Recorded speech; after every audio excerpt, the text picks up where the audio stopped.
সুপ্রিয় শিক্ষার্থী, অনলাইন ক্লাসে তোমাদের স্বাগত জানাচ্ছি। আমরা ইতিপূর্বে বেশ কয়েকটি ক্লাস নিয়েছি সমাসের উপর। আজ আমরা একটা নতুন বিষয় নিয়ে কথা বলবো। আমরা শব্দ গঠনের অন্যতম একটা অংশ প্রকৃতি ও প্রত্যয় নিয়ে কথা বলব।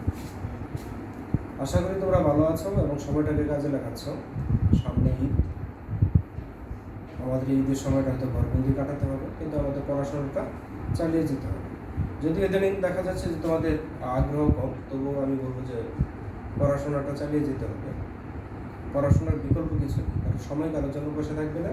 আমাদের ঠিক কিন্তু স্বাভাবিক পরিবেশ শুরু হলে পরীক্ষা কার্যক্রম শুরু হবে, আমাদের পরীক্ষা দিতে হবে, সেই জন্য আমাদের পড়াশোনা করতে হবে। আমরা জানি শব্দ গঠন থেকে দুই ধরনের প্রশ্ন আসে, হয় উপসর্গ থেকে উপসর্গ অথবা সমাস, অথবা সমাস অথবা প্রকৃতি প্রত্যয় থেকে আসে। আমরা জানি প্রকৃতি প্রত্যয় একটু কঠিন মনে হয়, তোমাদের 9-10-এর যে ব্যাকরণ ছিল সেখানে এটা ছিল, অধিকাংশ ছাত্রছাত্রী সেটা বাদ দিয়ে এসেছে আমি জানি।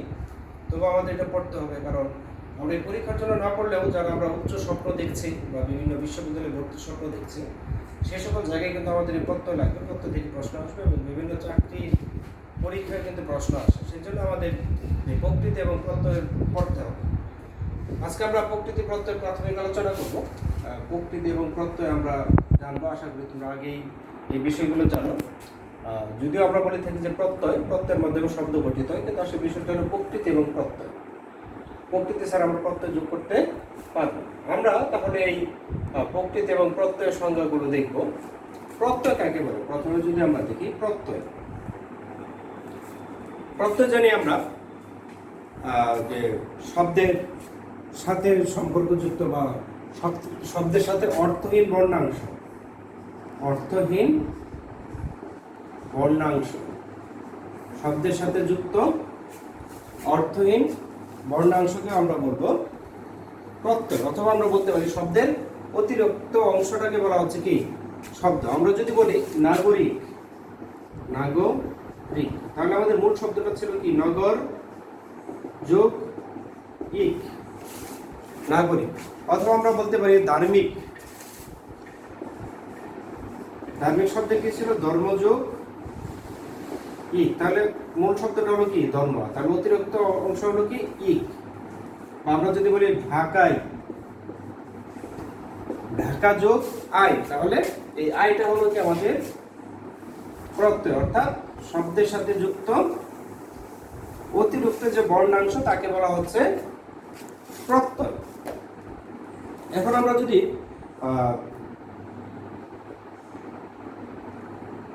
প্রকৃতির কথা বলি, প্রকৃতিটা কি? তাহলে প্রকৃতিটাকে আমরা বলবো শব্দের মূল অংশ। আমরা ক্রিয়াজাত শব্দের বা নামজাত শব্দের কি শব্দের একটা মূল অংশ থাকে, এর সাথে কি অতিরিক্ত অংশ যুক্ত থাকে, সেটাকে বলতেছি কি আমরা প্রত্যয়। তাহলে শব্দের মূল অংশটাকে আমরা বলবো প্রকৃতি। আমরা পরে বিস্তারিত আলোচনা করব। তাহলে শব্দের মূল অংশ হলো প্রকৃতি। তাহলে বিভক্তি কি? বিভক্তির ক্ষেত্রে আমরা জানি বর্ণাংশ, কি বললাম? বর্ণাংশ, এটাও কি অতিরিক্ত বর্ণাংশ। তবে প্রত্যয় এবং বিভক্তির মধ্যে একটু পার্থক্য আছে। কি বললাম? প্রকৃতি এবং প্রত্যয় এবং বিভক্তির মধ্যে পার্থক্য আছে। প্রত্যয়টা বসবে কি শব্দের সাথে বসে নতুন শব্দ গঠন করে, কিন্তু বিভক্তি কি শুধু শব্দের সাথে বসবে না, এটা শব্দের সাথে বসে বাক্যের সাথে কি করবে একটা সম্পর্ক স্থাপন করবে। যেমন আমি যদি বলি এটা রহিম বাড়ি, খেয়াল করো এখানে কিন্তু বাক্যের সাথে কি সম্পর্ক স্থাপন হয়নি। আমি যদি বলি এটা রহিমের বাড়ি, তখন কিন্তু কি হচ্ছে বাক্যটা পরিপূর্ণ হচ্ছে। তাহলে এই একটা হলো কি বিভক্তি। আর প্রত্যয় বললাম কি ওই শীত যোগ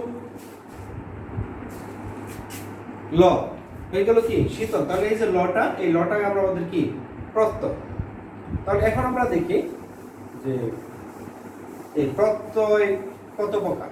প্রত্যয় হলো দুই প্রকার, একটা হলো কৃৎ প্রত্যয় আর একটা হলো তদ্ধিত প্রত্যয়। তাহলে কৃৎ প্রত্যয় কোনটা? ধাতু অর্থাৎ ক্রিয়াবাচক শব্দের মূল অংশের সাথে, কি বললাম, যেহেতু প্রত্যয় হলো কি অতিরিক্ত অংশ, এক্সট্রা, আমরা কি বলতে পারি এক্সট্রা অংশ, তাহলে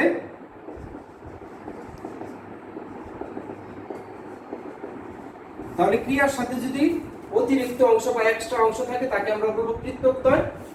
আর যদি পার প্লাস এক্সট্রা, আর হলো নাউন অ্যাডজেক্টিভ প্লাস এক্সট্রা, অর্থাৎ নামজাত শব্দের মূল অংশের সাথে যে অতিরিক্ত অংশ যুক্ত হবে তাকে আমরা বলবো তদ্ধিত প্রত্যয়। তাহলে প্রত্যয় কত প্রকার? দুই প্রকার, একটা হলো কৃত প্রত্যয় আর একটা হলো তদ্ধিত প্রত্যয়। কৃত প্রত্যয় কোনটা? ক্রিয়াজাত শব্দের সাথে যে অতিরিক্ত বর্ণাংশ যুক্ত হবে তাকে বলবো আমরা কৃত প্রত্যয়, আর নামজাত শব্দের সাথে যে অতিরিক্ত অংশ যুক্ত হবে তাকে আমরা বলবো তদ্ধিত প্রত্যয়। আমরা আরো অন্যভাবে বলতে পারি প্রকৃতি। আমরা বলছিলাম প্রকৃতি হলো কি শব্দের মূল অংশ। তাহলে এখানে দুইটা প্রকৃতি, একটা নাম প্রকৃতি আর একটা ক্রিয়া প্রকৃতি, যেটাকে আমরা বলছি ভার্বের সাথে এক্সট্রা অংশ, সেটা হবে কি কৃত প্রত্যয়। আর নাম প্রকৃতির সাথে যদি কি হয় এক্সট্রা বর্ণাংশ যুক্ত থাকে তাহলে আমরা কি বলবো? তাহলে বলবো আমরা নাম প্রকৃতি অর্থাৎ তদ্ধিত প্রত্যয়। আর ক্রিয়ার সাথে কি বর্ণাংশ যুক্ত থাকলে তাকে আমরা বলবো তদ্ধিত প্রত্যয়। এখন আমাদের একটা জিনিস মনে রাখতে হবে, ক্রিয়াজাত শব্দের মূল অংশ কি? ক্রিয়াজাত শব্দের মূল অংশ কি বলা হয়? ধাতু বলা হয়। কি বললাম? ক্রিয়াজাত শব্দের মূল অংশকে ধাতু বলে বা ক্রিয়া মূল বলে, অর্থাৎ ক্রিয়া শব্দের মূল অংশকে কি বলা হচ্ছে? ধাতু বলা হয়। অর্থাৎ ধাতুকে আমরা বলতে পারি ক্রিয়া প্রকৃতি। কি বলতে পারি? ক্রিয়া প্রকৃতির আরেক নাম কি? ধাতু। আর হলো নাম প্রকৃতির অপর নাম হলো প্রাতিপদিক, অর্থাৎ বিভক্তিহীন। কি বললাম? প্রাতিপদিক হবে কি বিভক্তিহীন। বিভক্তিহীন শব্দ হলো কি? বিভক্তিহীন নাম শব্দ হলো প্রাতিপদিক। তাহলে ধাতু কোনটা? ক্রিয়ার মূল অংশকে বলা হচ্ছে ধাতু, অর্থাৎ আমরা বলতে পারি ক্রিয়া প্রকৃতি হলো ধাতু আর নাম প্রকৃতি হলো কি প্রাতিপদিক। এই কয়টা জিনিস আমাদের কি করতে হবে? মনে রাখতে হবে। আবার খেয়াল করো, প্রত্যয় হলো অতিরিক্ত বর্ণাংশ অর্থাৎ এক্সট্রা অংশ। সে অতিরিক্ত অংশ থাকে দুইটা, একটা হলো ক্রিয়া শব্দের সাথে থাকে, ক্রিয়া শব্দের সাথে থাকলে আমরা তাকে বলবো কৃত প্রত্যয়। আর নাম জাত শব্দের সাথে থাকলে বর্ণাংশ থাকলে অতিরিক্ত অংশ থাকলে তাকে বলবো তদ্ধিত প্রত্যয়। আর ধাতু বললাম কি নাম ক্রিয়া প্রকৃতি, এটা হলো আমাদের ধাতু, এবং কি নাম প্রকৃতি এটা হলো আমাদের প্রাতিপদিক। আশা করি এই কয়টা জিনিস তোমরা কি খুব ভালোভাবে বুঝতে পেরেছো। কারণ এই কয়টা জিনিস যদি আমরা না বুঝি তাহলে কিন্তু আমরা আমাদের এই প্রকৃতি এবং তত্ত্বের আলোচনা আমরা পড়লেও কিন্তু আমরা বুঝতে পারবো না। এখন অনেকের মনে প্রশ্ন হতে পারে যে আমাদের এইগুলো কি দরকার? আসলে এইগুলো তোমাদের যে পরীক্ষা পদ্ধতি, তোমাদের উচ্চ মাধ্যমিক পর্যায়ে যে পরীক্ষা পদ্ধতি, এই পদ্ধতিতে হয়তো কোনো কাজে লাগবে না এই সংজ্ঞাগুলো, কিন্তু আমাদের এই সংজ্ঞাগুলো জানতে হবে। কারণ আমাদের বেসিক বিষয়গুলো না জানলে আমরা ভিতরে ব্যাখ্যা করতে পারবো না বা সুন্দরভাবে বুঝতে পারবো না। হয়তো অনেকেই তোমরা মুখস্থ করে এসেছো প্রকৃতি এবং প্রত্যয়, এখন কিন্তু আমরা মুখস্থ করবো না, কারণ আমাদের এই উচ্চ মাধ্যমিক পর্যায়ে আসবে কি শব্দ দেওয়া থাকবে। যেমন শৈশব, যৌবন, প্রশ্নে কি থাকবে? প্রকৃতি ও প্রত্যয় নির্ণয় করা। তাহলে এখানে আমাদের কোনো সংজ্ঞা কাজে লাগবে না, আমাদের এই শব্দগুলো থেকে কি করতে হবে? প্রকৃতি এবং প্রত্যয় বিশ্লেষণ করতে হবে। এখন আসো আমরা আমাদের এই প্রকৃতি প্রত্যয় আলোচনা করার ক্ষেত্রে আরো কিছু বিষয় আমাদের জানতে হবে। তাহলে আমরা কি বলছিলাম? যেটা মূল শব্দ সেটা হলো প্রকৃতি। মূল শব্দ হলো প্রকৃতি, আর প্রত্যয় হলো অতিরিক্ত অংশ অর্থাৎ বর্ণাংশ। এই দুটো জিনিস আমাদের সবসময় কি মাথায় রাখতে হবে। আমি যেটা বলেছিলাম যে ধাতু যদি ক্রিয়াজাত শব্দের মূল অংশ হয়, ধাতুর আগে আমাদের কি রুট ওভার চিহ্ন ব্যবহার করতে হবে, এটা আমাদের মাথায় রাখতে হবে। যদি ধাতু হয় শব্দটার অর্থ কৃত প্রত্যয় যুক্ত থাকে, তাহলে ক্রিয়া প্রকৃতির আগে আমাদের কি করতে হবে? ধাতু চিহ্ন ব্যবহার করতে হবে। এই জিনিসটা আমাদের মাথায় রাখতে হবে। যেমন যদি বলি চল যোগ আ, তাহলে চল শব্দটা কি বলা বোঝাচ্ছে? শব্দটা হলো কি চলা, তাহলে এটা কি বোঝাচ্ছে? কাজ বোঝাচ্ছে। তাহলে এটা কি ভার্বের সাথে অতিরিক্ত অংশ যুক্ত হলো, ক্রিয়ার সাথে অতিরিক্ত যুক্ত হলো, তাহলে এটাকে আমরা কি বলবো? ক্রিয়া প্রকৃতি অর্থাৎ ধাতু। ধাতু হলে কি করতে হবে? রুট ওভার চিহ্ন দিতে হবে। এরপর যদি আমরা আর কিছু শব্দ বলি, যে ফুলেল, ফুল যোগ এল, তাহলে এখানে ফুল হলো কি নামজাত শব্দ অর্থাৎ নাউন, এর সাথে এল বা ল যুক্ত হলো, এটাকে আমরা বলবো কি? তদ্ধিত প্রত্যয় অর্থাৎ প্রাদিপদী।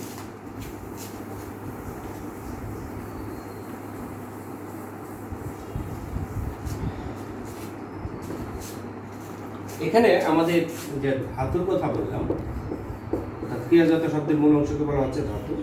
তোমরা এসএসসি লেভেলে ধাতু পড়ে এসেছো এবং সেখানে আমরা ধাতু দেখেছি মৌলিক ধাতু, সাধিত ধাতু,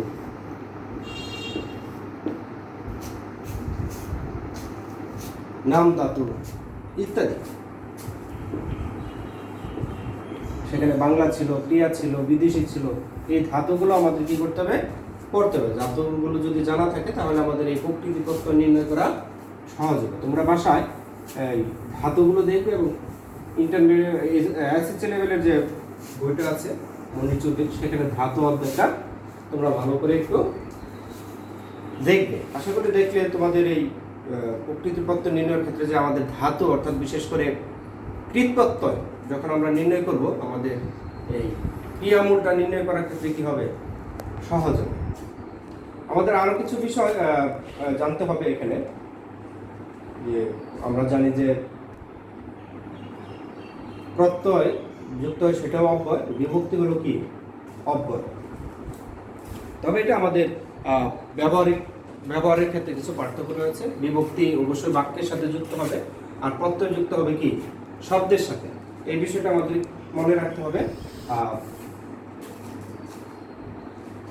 আমাদের প্রকৃতি প্রত্যয়ের ক্ষেত্রে আরো কিছু বিষয় আমাদের মাথায় রাখতে হবে। গুণ, বৃদ্ধি, উপদা, ঈদ, টি, এই বিষয়গুলো আমরা একটু সম্যক ধারণা রাখবো, কারণ এগুলো আমাদের যখন আমরা বিশ্লেষণ করতে যাব, শব্দটাকে ভাঙবো, তখন কিন্তু আমাদের এই বিষয়গুলো লাগবে। তাহলে গুণ এবং বৃদ্ধিটা হলো কি? আমরা দেখবো যে কিছু শব্দ যখন বিশ্লেষণ করতে যাই, আমাদের স্বরের পরিবর্তন হয়। অর্থাৎ কোথায় পরিবর্তন হয়? প্রকৃতিতে যে স্বরধ্বনি থাকে সেই স্বরের পরিবর্তন হয়। তাহলে প্রকৃতির অর্থাৎ ধাতুর বা নাম শব্দের যদি আদি স্বরের পরিবর্তন, তাকে বলা হচ্ছে গুণ এবং বৃদ্ধি।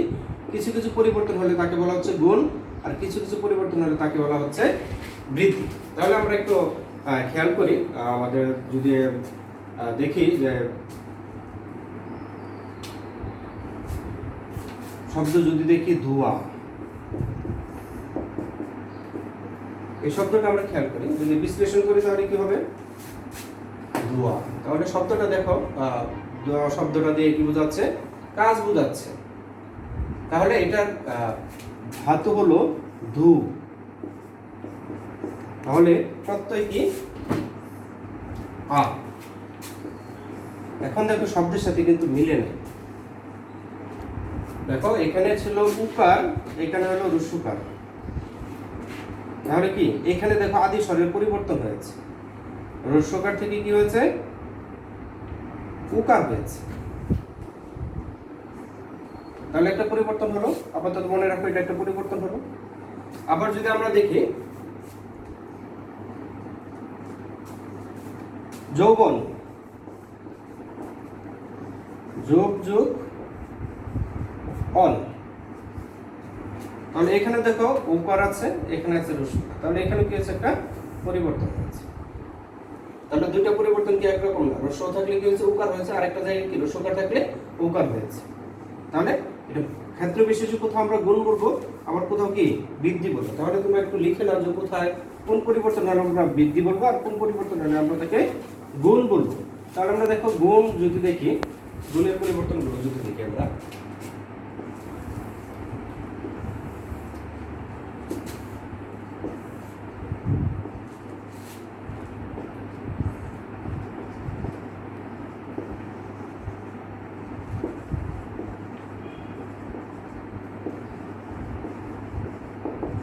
দেখো খেয়াল করো, এটা আমরা গুণে দেখি কি কি পরিবর্তন আসতে পারে।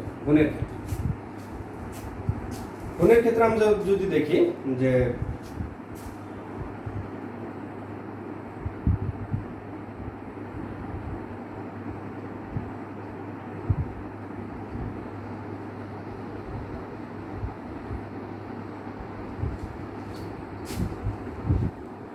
গুণের ক্ষেত্রে যদি আমরা দেখি যে এ থাকে, কি থাকে, গুণের ক্ষেত্রে যদি এ থাকে,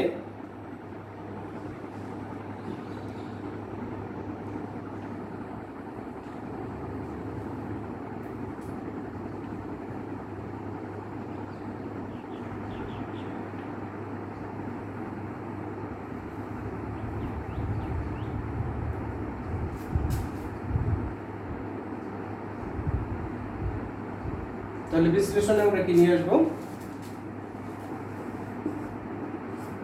ই নিয়ে আসবো। আবার যদি আমরা দেখি উ যদি থাকে,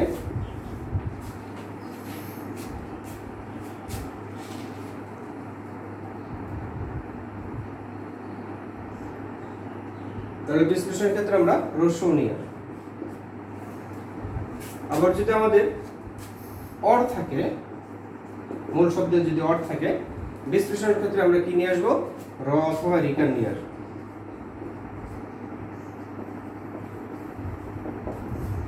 র অথবা রিকার নিয়ে আসবো। যেমন দেখো শব্দটা যদি দিই আমি, নেওয়া, তো মূল শব্দে কি আছে দেখো, এ আছে, এক একটা আছে। বিশ্লেষণ তাহলে আমরা কি আনবো, রস্যিকার নিয়ে আসবো। বা এই নেওয়ার মূল শব্দ কি হবে, নি।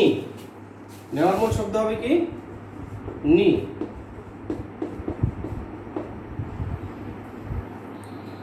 নেওয়ার মূল শব্দ হবে কি, নি। তারপরে তত্ত্বে কি, নেওয়ার মূল শব্দ হবে কি, নি, আর প্রত্যয় হবে কি, আ। হয়ে গেল কি, নেওয়া। তারপর আমরা যদি দেখি আরেকটা উদাহরণ দিয়েছিলাম, ধোয়া।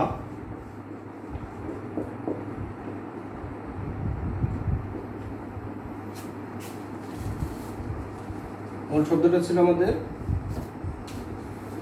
ধোয়া, তাহলে কি আসবে, দু। এই যে বিশ্লেষণে রস্যকার চলে আসবে। তারপর কি, আ, ধোয়া। তারপরে আমরা দেখি কর্তা। তাহলে দেখি আমরা অর আছে, দেখি শব্দে কি আছে, অর। কত শব্দে অর আছে, তাহলে আমরা বিশ্লেষণ কি করতে নিয়ে আসতে হবে, র অথবা রিকার নিয়ে আসতে হবে। না তাহলে কর্তা, তাহলে কর, করের আমাদের মূল শব্দ কি, ক্রি,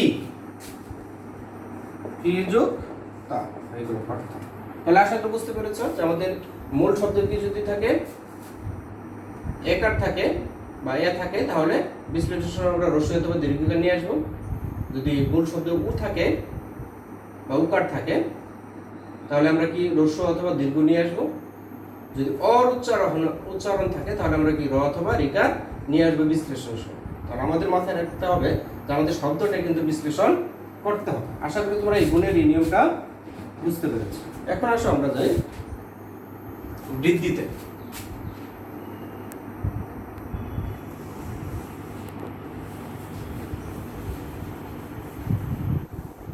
বৃদ্ধির ক্ষেত্রে কি হবে,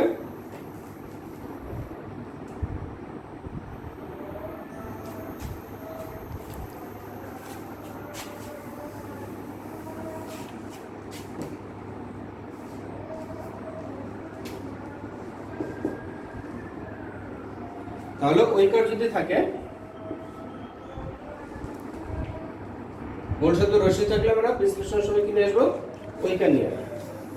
তারপরে আমাদের রস্য আনবো, যদি শব্দের রস্য থাকে বৃদ্ধির ক্ষেত্রে কি হবে, উকার হবে। আর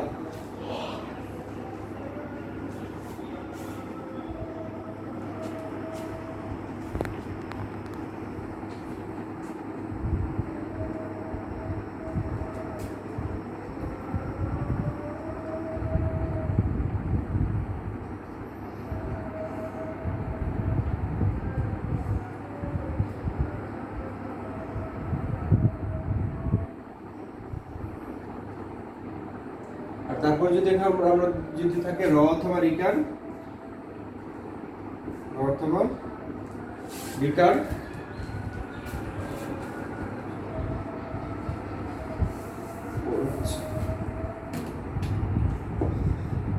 ঐকার, ঔকার, আর আ। তাহলে দেখো ঔকার যদি থাকে আমাদের কি নিয়ে আসবো, বিশ্লেষণে রস্যই নিয়ে আসবো। ও থাকলে কি নিয়ে আসবো আমরা, রস্য নিয়ে আসবো। অর থাকলে কি নিয়ে আসবো, র অথবা রিকার নিয়ে আসবো। আ থাকলে অ নিয়ে আসবো।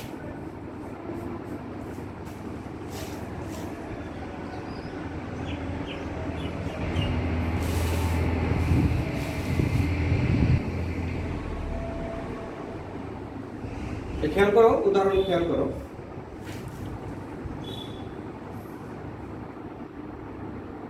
শৈশব,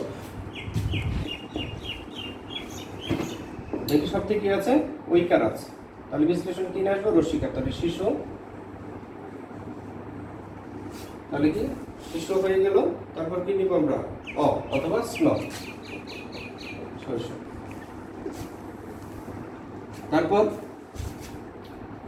শব্দে কি থাকবে, ঔকার থাকবে, যেমন যৌবন। তাহলে কি বিশ্লেষণ সময় কি আসবে, রস্যকার আসবে, যোগ যোগ অন, যৌবন। তারপরে দেখি আমরা দার্য। উদাহরণে কি আসছে, আর শব্দে আর আসছে, তাহলে আমাদের কি আসতে হবে, রিকার নিয়ে আসতে হবে। দ্বিযোগ, দ্বিযোগ গণ।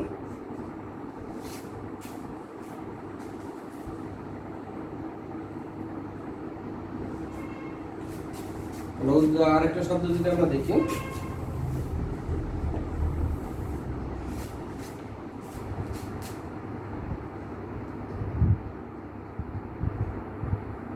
অ থাকলে কি হবে, আ হবে। যেমন পার্বত্য,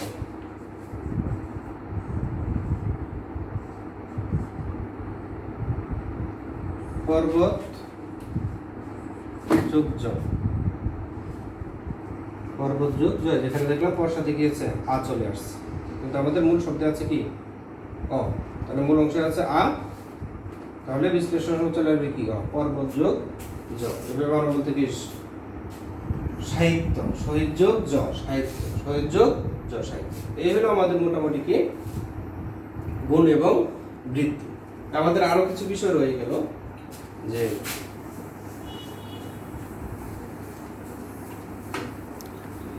আগেটা ছিল আমাদের গুণ, এটা হলো কি বৃদ্ধি। পরিবর্তনগুলো হলে আমরা তাকে বলবো বৃদ্ধি, আগে যে পরিবর্তনগুলো ছিল সেগুলোকে আমরা বলবো গুণ।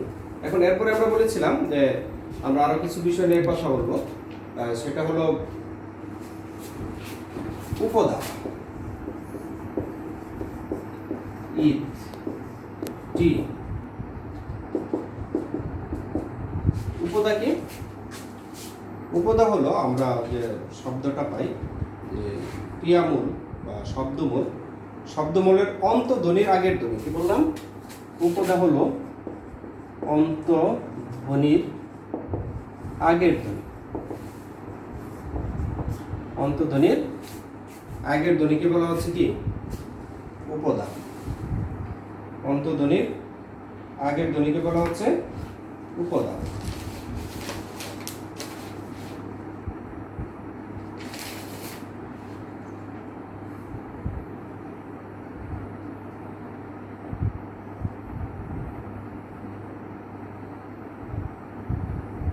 যেমন পট,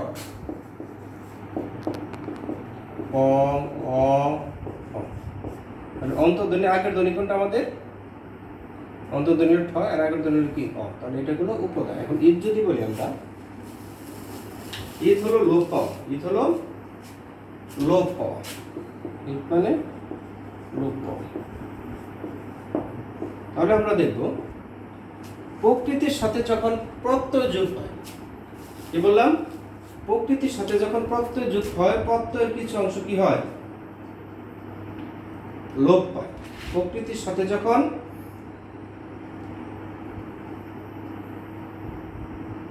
প্রত্যয় যুক্ত হয় তখন প্রত্যয়ের কিছু অংশ লোপ পায়। যে অংশটা লোপ পায় তাকে বলা হচ্ছে ঈদ। যেমন আমরা যদি বলি গতি, তাহলে এটা হলো কি? গতির মূল হলো গম যোগ তি। খেয়াল করো, গম যোগ তি, তাহলে মূল শব্দটা হলো গম। এখানে দেখো আমরা পাইছি কি? তি। তাহলে এখানে ছিল কয় তয় তি, তাহলে এখানে লোপ পাইলো কি? ক। এই কটা হলো ঈদ। যে অংশটা লোপ পায় সেটাকে বলা হচ্ছে ঈদ। তারপরে যাও টি,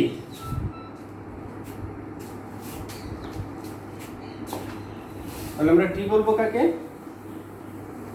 আমরা টি বলবো যে মূল শব্দের আদি স্বরের পরবর্তী সবগুলো স্বরকে, আদি স্বরের